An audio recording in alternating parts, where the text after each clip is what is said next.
Hey there, welcome to the garden. Today I am mulching, which is just always kind of the most satisfying day in the fall, just to get a fresh load of mulch on all of the soil. It really needs it. I know it's going to improve the way it looks so much. I usually mulch in the spring, and then I'll often mulch in the fall too, just because by the time you pull all the plants out, I feel like, I don't know, the soil's just kind of needs a little bit of something, and it just really helps keep the weeds down and everything. My garden is so small that I don't deal with a lot of weeds because it's pretty easy, honestly, to stay on top of them, but you know, this just helps a little bit. And I'm gonna mulch in and around all the perennials, so I'll show you what's looking like before, and then we'll get the mulch down, and that's just so fun. Cleared out all the soil and moved the container pond, so the ground is just, it's just gonna look better once we get a layer of mulch down, and then we'll just mulch in and around the perennials, around the back of the raised beds, and in between the raised beds, just to keep the little walkways a little bit easier, cleaner. The mulch does break down over the season, of course, and like as you can see, it just gets so muddy, so it's nice to just get that something down here so that you don't have to, deal with the mud and everything when you want to come out in the garden. I always go back and forth. Like, I think about if I ever had a future garden that was a larger size, I always go back and forth with whether I would want to do like just grass pathways or the dirt pathways, because, I do have to mulch these pretty regularly to keep them with a nice layer of mulch, so about twice a year. Now, it's not a big deal because in this 20 by 20 garden, I'll just use 4 bags of mulch and I'll get a nice thick layer, but I do like to put a pretty good chunk of mulch down. So let's get it all spread out.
There we go. Oh my goodness, it looks so nice. I need to kind of come in and sort of work some of it in and around the perennials. It's a little hard to get in and amongst all of them, but I at least like to get some down in between, because I just feel like it helps with making sure that we don't get any weeds in here. Get it off. Love mulch. It just makes everything look so nice. And now the pathways, as you can see, just look so much better, cleaner, tidier, just lovely. The whole garden itself is looking nice this time of year, and the mulch just kind of pulls it together. Of course, we're about to get a bunch of fall leaves, and so that always makes mulching I don't know, it always feels a little silly mulching in the fall because I know I'm gonna have to rake up all the fall leaves, but again, it's just a different situation because this garden is so small. Because it's so small, I don't really have like this big issue with getting the leaves out of here. I'll usually just kind of honestly like sweep off the big clumps of leaves, maybe even just with my broom, and then get in there with my hands and just pick out the rest of the leaves. It's just a small enough space that I don't have to worry about coming in and raking. You know, if you had a big garden beds, maybe you don't want to mulch right now before the leaves fall, because then it's going to be hard. Like when you're raking it, you're just going to end up raking out all your mulch. So I would definitely wait maybe, but for me, it's not a big deal. And we still have some time. The leaves are actually, you might be able to see in the trees behind me, the leaves haven't even really started to turn yet. So we've got some time before I even have to deal with fall leaves. And this way, the garden is just looking a bit tidier. And I did get just this brown normal mulch. I like to use cedar mulch, and I might use the cedar mulch and like the pine mulch because it helps a little bit with the insects. I do find that all this mulch is just sort of a perfect living place for slugs and snails, which are a big pest in my garden. But the calculation that I made this year was just that I've done a lot of pine mulch, and I know that can change the acidity of your soil. So I thought I would give the garden just a break, just put down some regular mulch. I also wanted to see kind of how I felt with the color, just to do like a brown mulch and see how I liked that. But that is something to think about with like the cedar mulches, is that it can change your soil acidity, and I want to try to like not have that every year. I don't know, there's no scientific reason behind that. I'm just kind of experimenting with managing my own soil and just making sure that I don't know, it made sense to me to kind of give it a break. So we've got that all mulched down. I do think I'm going to come in. I've got a couple of little collards growing here in the corner, but I do want to head over to the garden center soon and get some cabbages and stuff. I was over there looking at pumpkins yesterday, and they had the most beautiful big cabbages, and so I might have to go back and get some more and just, you know, tuck a few big cabbages in here in front of the bananas. For now, we're just looking nice and clean and tidy. I'm also trying to decide, you know, as we get into toward frost, I think we got just a couple more weeks left with things like the coleus, and then the frost is going to take these guys. We had our first night last night that was in the 40s Fahrenheit, so the days are numbered for all of these, but there's going to be space now, and I'll just move the mulch aside when I'm ready to plant in my new plants, and then put the mulch back, and that'll work great. Now my feet won't get quite so muddy as I'm out here tending to the garden. That will be much better. As you can see, I'm getting so close to being able to harvest. Look at the size of these mustard greens.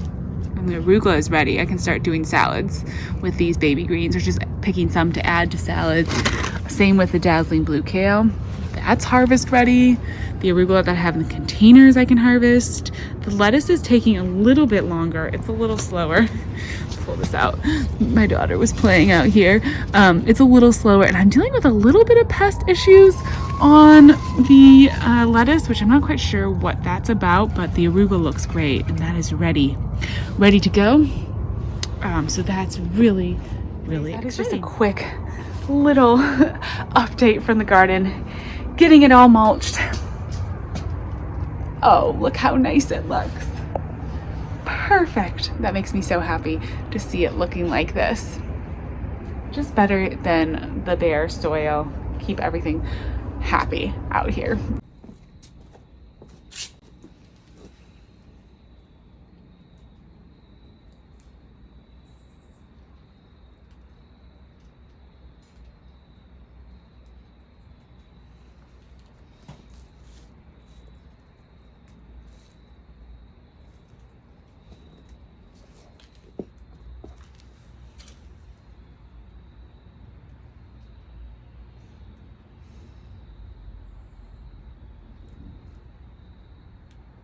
Hey there, it's actually a little bit later on in the evening, and I came out here to enjoy just the peace of the garden, the fact that everything looks so beautiful right now with all of the mulch.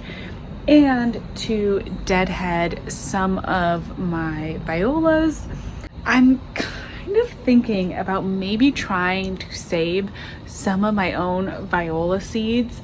I've never done this in the past, and if you've been around here for a while, you know that most of my seed saving attempts have not gone well. I tried to save some dahlias, it didn't go well. I've tried to save a few other things. It just never had super good luck, but it's such a sustainable thing if you can get good at saving seeds. I mean, what's more, I guess, sustainable in your garden than having the ability to save your own seeds and replant and, I don't know, just kind of like close the circle a little bit. I will always be buying seeds because I love trying new things, and I think the seed companies do just amazing with all of the breeding and different things that they do. But with that said, it would be nice to at least know that I could successfully save some of my own seeds if I wanted to, just to kind of have that option open.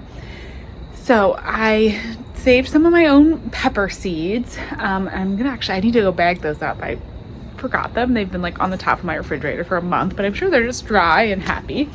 But now I'm gonna try to save some of my violas. And I think this is like sort of, I don't know if it's an easier one to do or not. Pick which ones I want to try to save seed from. I've got these really pretty, my daughter's toy is out here. They've been playing. I've got these really pretty orange ones, but I actually really like over here in my little container, I like this guy. I think this is a really pretty viola, as well as this yellow one. So as you can see, when the viola flower dies, it creates this little seed pod. So I'm gonna leave this guy here.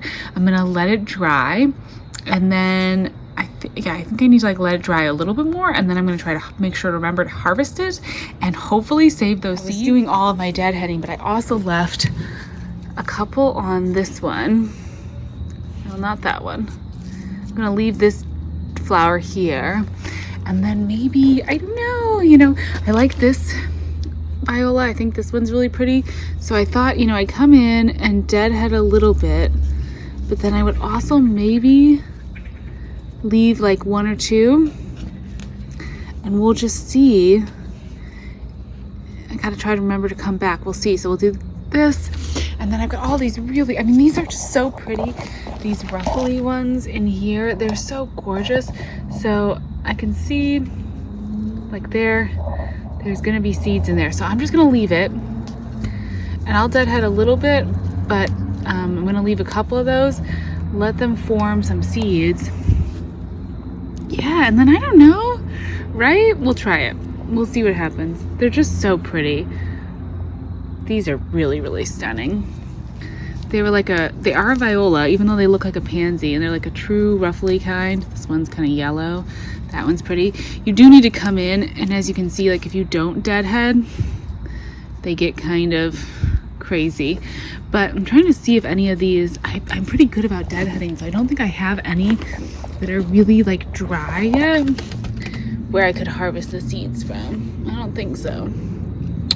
So we'll have to wait. By the way, look how big the peas are getting. So many peas growing all over the place. And the corn is also really taking a beautiful, this is the Martian jewel corn. So pretty. Looks great with all the violas. It's just like another little garden experiment, not really related to putting down mulch at all, but I thought you might be interested. And I know a lot of us grow violas, so if you have saved seeds from them and you have any, expert tips, things that have worked in the past, I am super interested to hear because yeah, I think it would be fun. I'm going to try to start, I think, next year with some of the easier plants to save seeds, and then we'll just keep working on maybe harder ones. Speaking of easy plants to save seeds, I just remembered I want to try to save some seeds from my Mexican sunflower. So let me go over here and we'll show you that, and we'll try this. Of course, if I save all these seeds, I'm going to have to organize them, so there's going to be that challenge. But here, well, let's see. Here's a dried flower. Let me see if I can break it off.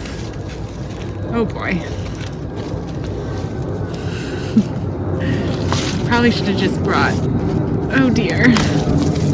Okay, I'm sorry about that. Let's see if the birds got all the seeds out of here. Maybe there's a few. I know that I am contending. There's a few, although they don't look particularly promising. I am contending with the birds. So I might have to think about putting a little, bag or something over. Those don't really look like we've got any seeds in there. I think the birds have pretty much picked this one dry. Got another one that's about to be done, so I'm gonna have to come back. Process and things that I need to practice, like trying to maybe put a little baggie or something over the head of the plant so that I can actually save the seeds. So the thing that I could try to save some seeds from are the millet. Although I think the birds have pretty well got most of my millet. Those might be some seeds in there. This is why you pay the big bucks for all the seeds. It's not an easy a process as it looks. Oh, look, here we go. Those are a bunch of seeds. You know what? I'm just gonna break this guy off. We're gonna try to see if we can save millet seeds. Look at all those seeds in there. We'll try to save it. We'll do that. And then I'll come back for another Mexican sunflower a little later on in the season. I mean, obviously the sunflower seeds are very encouraging for the birds. And I think this was just a little seed head, so they didn't quite find it yet, but lots of good seeds on this. I'm kind of excited about that. I think that's gonna be one of my 2024 challenges and goals for myself, is to try to save as many seeds as I can and see if we can grow some of our own homegrown plants. I just think that would be so cool. But anyways, that's it for tonight. It's getting dark, as you can probably tell. The container pond is doing great since we moved it. The fishies are so happy. A couple leaves in here that I could grab out, but the fish are doing well. There's one of the minnows. Everybody's happy, doing great, and the garden just looks so pretty with a fresh layer of mulch. It just does wonders. Thank you so much for watching, and I'll talk to you again soon. Bye.